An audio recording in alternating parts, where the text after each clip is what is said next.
আমি ভাত খাচ্ছি। তো আমি ভাত খাচ্ছি এই ইংরেজি আমরা সকলেই জানি, আই এম ইটিং রাইস।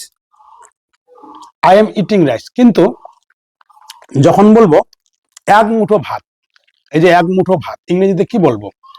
এক মুঠো ভাত বলতে ইংরেজিতে বলা হয় আ handful of rice. A handful of rice.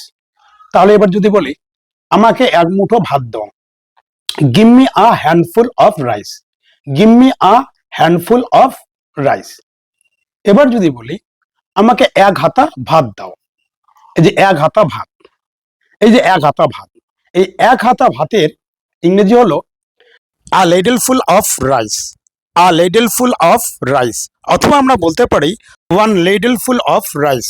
তাহলে এবার যদি বলি আমাকে এক হাতা ভাত দাও, আমরা ইংরেজিতে বলবো give me a ladle full of rice, অথবা বলবো give me one ladle full of rice.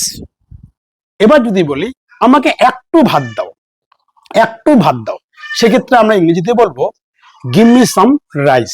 Give me some rice, অথবা বলতে পারি give me a little rice. Give me a little rice. এবার আসি মাছ। এটা আমরা জানি মাছ। তাহলে এবার যদি বলি আমাকে এক টুকরো মাছ দাও, তাহলে ইংরেজিতে বলবো give me a piece of fish. Give me a piece of fish. আর যখন বলবো দু টুকরো মাছ, তখন ইংরেজিতে হবে টু পিসেস অফ ফিশ।